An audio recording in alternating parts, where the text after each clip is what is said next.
Welcome to The Courage Effect. I'm Suzanne Weller, and this is a show about growth and unleashing what's possible. You will hear inspiring stories about what courage looks like, how we navigate what's getting in our way, and the opportunities that surface when we choose courage over comfort. Let's get started. Hi, everybody. Welcome to The Courage Effect. It's great to have you all here. So my guest today is actually a good friend of mine whose name is Troy Livingston. Troy is a natural and long-time organizational leader with broad experience in the areas of community-based public and mental health, science and children's museums, and today he is Chief Strategy Officer and President of W.M. Harper, a branding and advertising agency based in Raleigh, North Carolina. He is known as an inspiring leader, persuasive influencer, and a strategic problem solver who loves to work on his clients' most complex challenges. Troy's vision for himself today at 55 is to find balance, peace, and joy in all things. He lives in Raleigh, but you won't hear an accent, just a heads up on that, where he loves to meditate, write songs on his guitar, and enjoy time with his son Dylan and his daughter Emma. So Troy, welcome to The Courage Effect. Thanks, Suzanne. It's great to be here. I asked you to be on the show because you are somebody that I've known for almost 4 years, and over the course of all of our conversations together, you have truly embodied courage in so many ways. And I'm really excited to have this conversation, and I'm really excited for people to get to know you a little bit better. Well, thank you. Well, yeah, you'll hear a little bit more of the courage story today as we talk for sure. But thank you, and thank you for the nice intro as well. Well, let's talk a little bit more about you. I'd love for you. I mean, I've given your bio, but I'd love for you to give our audience a little bit more about who you are and what makes you tick.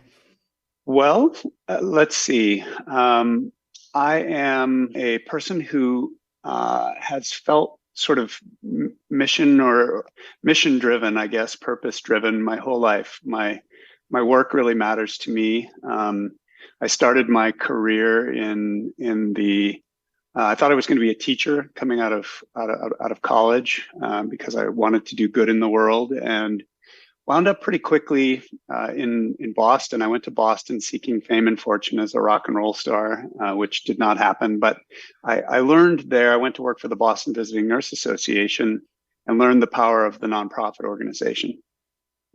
And that helped to inform the better part of my career as I navigated in and out of life's opportunities and the economy coming and going. But I started there. I started working in that kind of public health kind of realm, I guess is the right way to think of it. And I went from there to working. I went from Boston to Fairbanks, Alaska, where I worked in a community-based mental health care program where I was working with families and children with kids who had complex needs. And that really changed my life too, I was running a school there and thinking about how kids and families succeed best, and recognizing that all of us, in order to succeed, really need to start from a place of strength and build on our strengths to overcome the challenges that are in front of us. And that thinking and that approach has informed everything else that I've done since then. And since Alaska, I've been on a journey that included starting an advertising agency, that included being a management consultant for a while, both in the public and private sectors. And then for the last about 20 years, I was in the museum world, and really enjoyed that role in my community, doing good work, trying to do good work in the community, and advocating for things like diversity, equity, access, and inclusion, which is a big passion of mine. And more recently, I have gone back to the advertising world. I had the opportunity to come to W.M. Harper, as you said in the intro, and work with an old friend of mine, Bill and Rochelle, two friends of mine, coming full circle back to advertising and marketing, one of the places where my career got a start 20 plus years ago. So it's really exciting and fun, and a new bone to be chewing on, and I'm absolutely loving it. That's great. It's interesting that, well, you've lived in so many different places, which I think is always interesting. And I think that's always a courageous move because you're trying out a new place. And Alaska, that's pretty rugged. So I want to make sure I acknowledge that, especially after you tried to be a rock and roll star in Boston. But I'm curious for you, how do you feel courage has played in that both your professional and your personal journeys? I think one of the real hallmarks of courage for the people who I admire the most, who I think are the most courageous, are people who don't really think of the things we look at them doing as courageous as actually being courageous at all. It just seems like the thing you have to do. And while it might be scary to do it, like moving across the country to Alaska to a place you've never seen before, and or living in a cabin with no running water, which are two things that I did. That's pretty courageous. That's what people would say.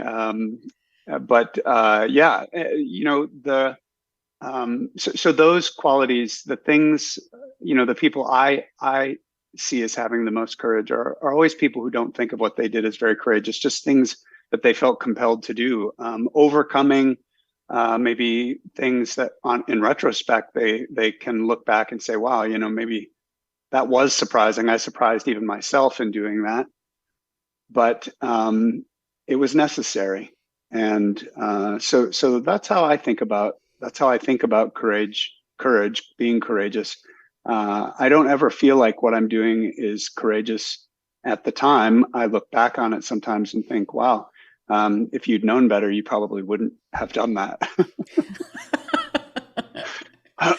So what I'm hearing is a combination of doing what you need to do, but then also maybe looking back, doing some reflection also, and thinking, well, maybe I would have done that differently, but maybe giving yourself a little bit of grace at the same time. Yeah, absolutely. I think the reflection piece is where you figure out, or where you can acknowledge, maybe that was courageous, but at the time, it's just going headlong into what seems like it needs to get done, and doing it. Yeah, doing what you got to do. Yes. So share a story with us. What's something courageous? I know we've talked about one, if that's what you feel like sharing today. Well, excuse me. I think, the one that is most present for me right now is this last year has been an enormously a huge moment of personal growth for me. As you know, you've been there with me through the whole thing, and I at the end of December 2021, my wife, my best friend, my partner, Kate, and I were sitting on the couch the day after Christmas, and Kate told me that she was gay and that she needed our marriage to end in order for her to live the life that she needed to live. And in that moment, my entire world came apart in a way that I had no idea that that's what was happening, except that it was a scary moment, and I knew this marriage that I really adored, and this person who I adored and still adore, and I could no longer be married or the best friends that we had been for the 10 previous years. And so all of the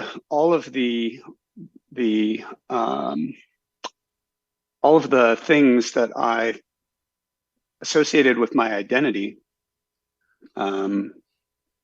as a man, as a husband, were really built around my relationship with Kate. And so I thought of myself as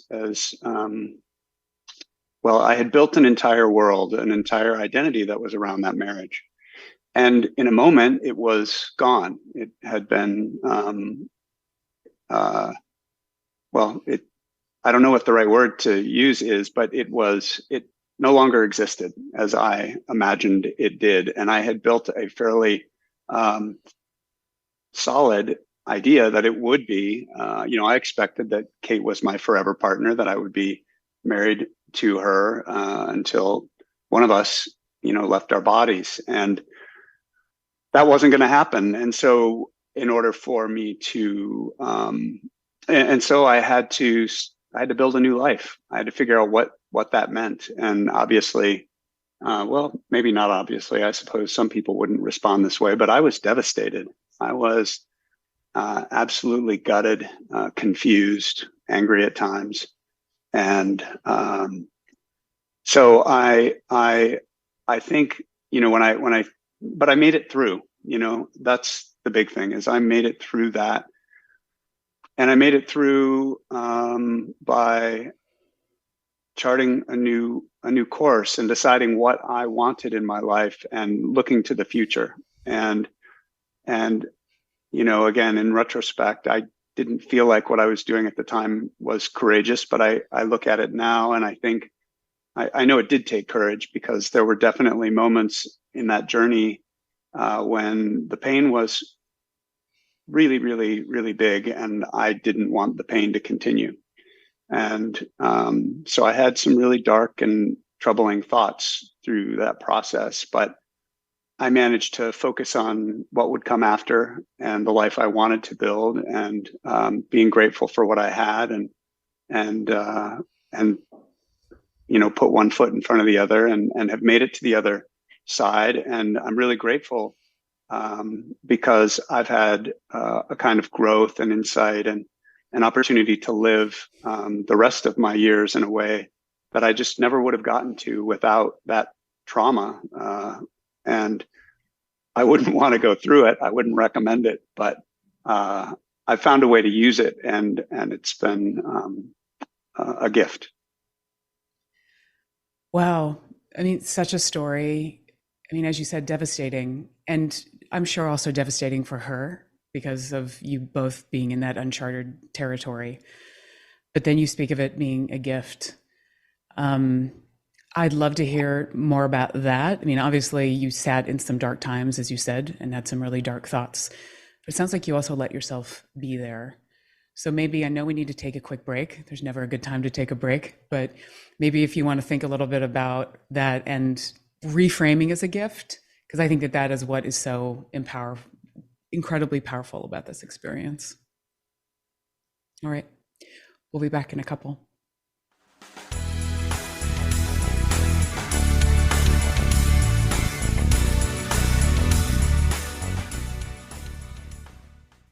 Job search doesn't have to be painful. Wouldn't it be great if you had someone to guide you through your job search or career exploration? Since 2013, Plum Coaching has provided job search, career coaching, resume, and LinkedIn profile expertise to clients around the world. Plum's coaches are former recruiters who have more than 15 years experience in every type of industry. Visit plumseattle.com for details and information on their services. Maybe it's time for a partner like Plum.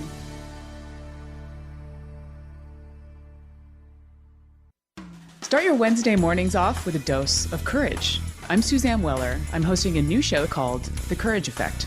We'll be talking about what courage looks like, how we navigate what's getting in our way, and the opportunities that surface when we step out of our comfort zone. Each week, a new guest will join me to share stories about how they faced their fears, taken risks, and realized amazing things as a result. For more information about me or my show, check out thecourageeffect.com. No other station delivers this much variety. Alternative Talk 1150.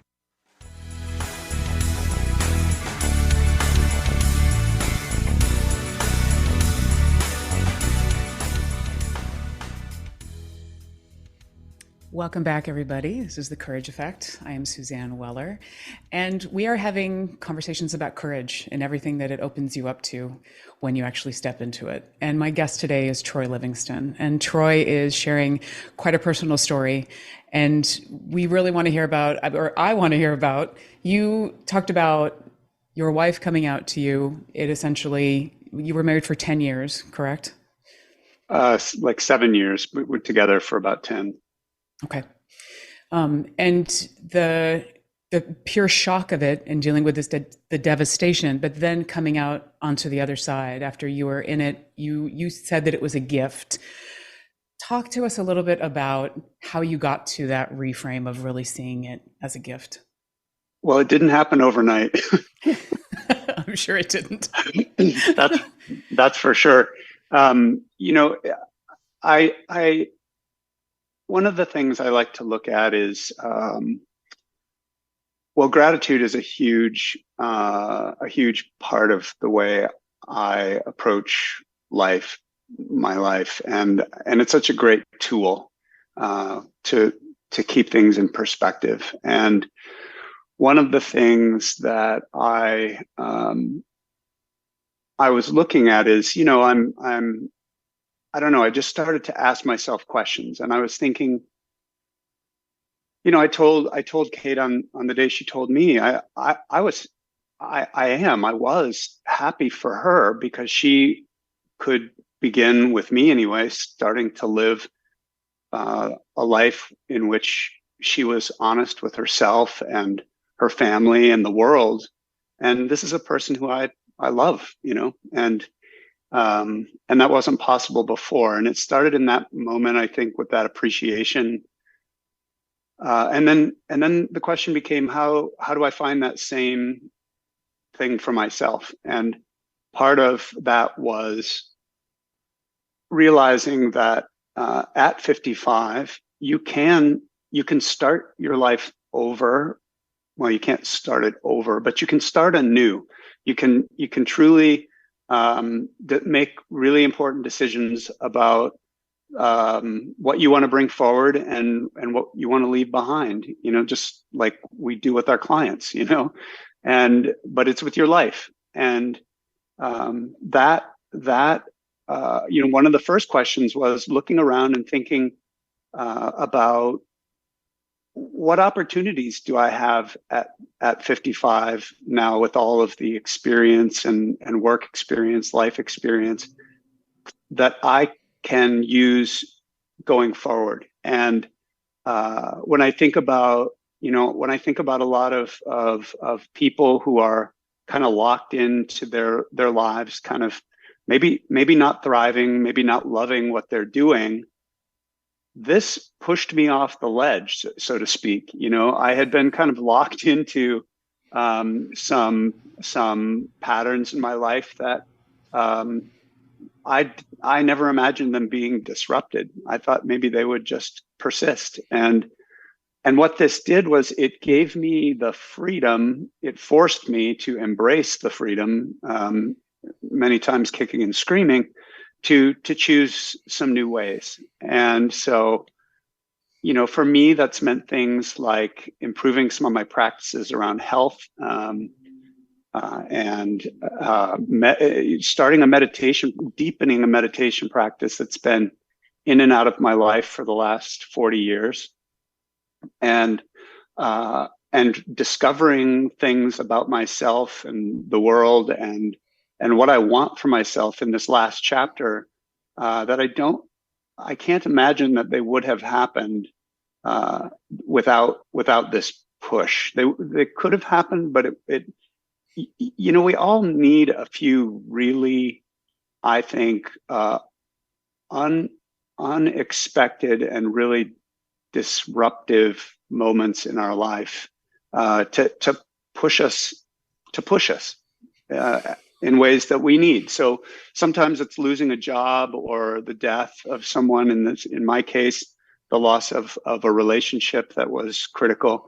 And as much as they suck, these moments, they can be so transformative and helpful if we let them. And that's really the key, I think, is I've tried to let this work on me in ways that have been helpful and beneficial.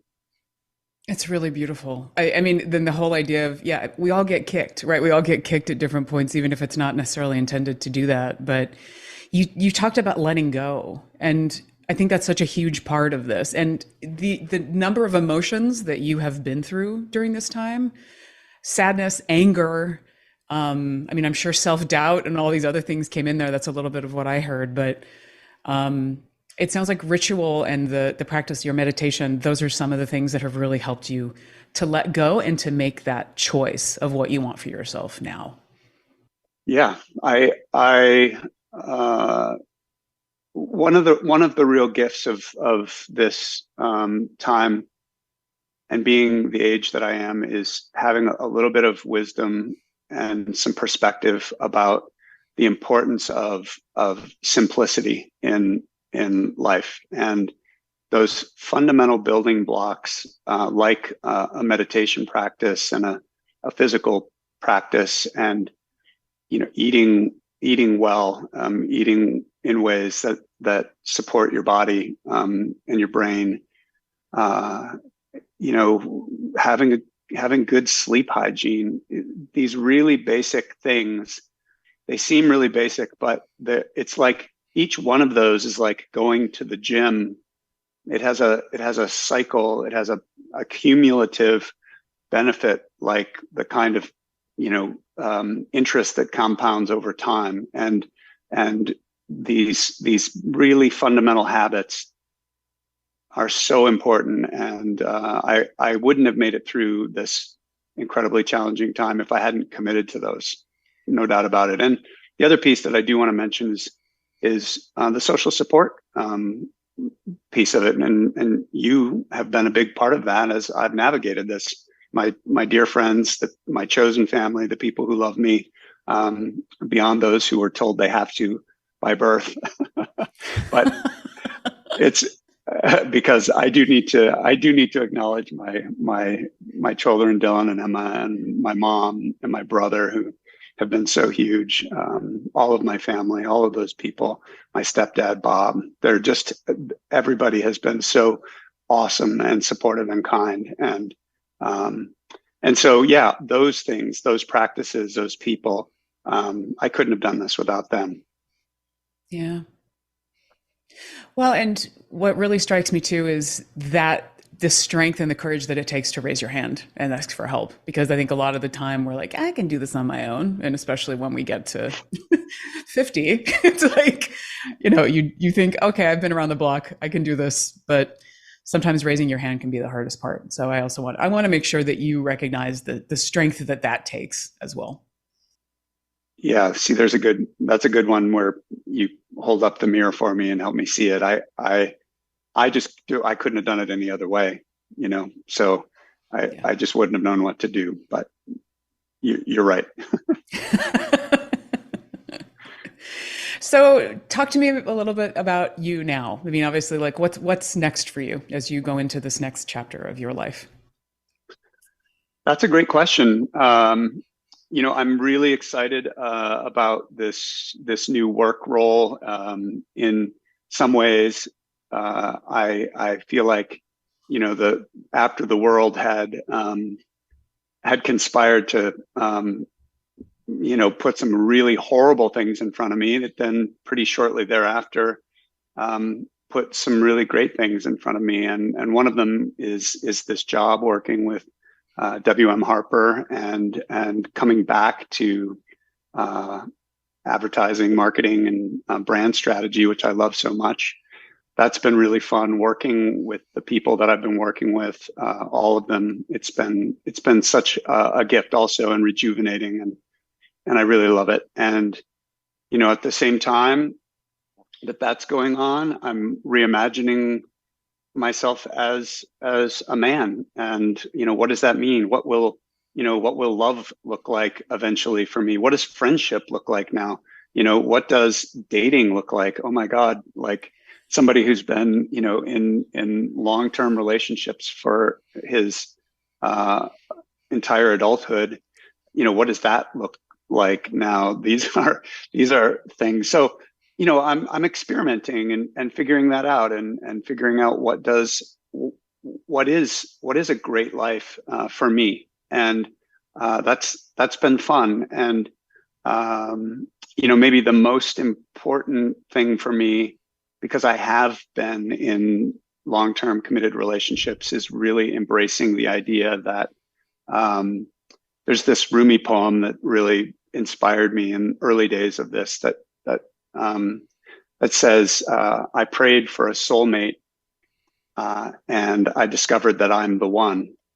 And I realized, that's who I have to count on, is me. And I had to learn how to do that and take care of myself and be my own best friend, my own soulmate. And that has been a great journey. I love that. It starts with you. It also starts with that self-love and that self-compassion. It does. Well, I also love that you talk about experimentation, because I think that's one of the things that we tend to not do also as we get older. We tend to get into those grooves, and it's harder for us because the stakes sometimes feel like they're higher, and sometimes they are, but getting comfortable with being pushed, whether or not we're doing it or it's something else. Yeah, that's a great point. I love to experiment up to a point. I think experimenting is really can be really hard, especially in these arenas. I mean, I'll go there because why not? One of the questions that is driving me right now is what does as a young man, everything I learned, for example, about relating to my partners had to do, it involved potentially making babies. And so rethinking what does that look like for, people my age for whom making babies is no longer actually part of the dance of a romantic relationship. How does that change things? So Yeah. I don't even know how to answer that question. I'm just telling you that's one of the experiments that I'm trying to sort my way through right now. Different goals. Yeah, and different realities. Yeah. Exactly. Well, thank you so much for being here today. Thank you for bringing such a personal conversation to the audience. I'm always impressed with what you bring to your life and the choices that you're making now, especially when the cards are feeling like they're stacked against you. But I'd love for you to let our audience know where they can get in touch with you if they'd like to. Well, thank you. Probably an easy place to do that is just my LinkedIn profile, which is under my name, Troy Livingston, and at the WM Harper Agency.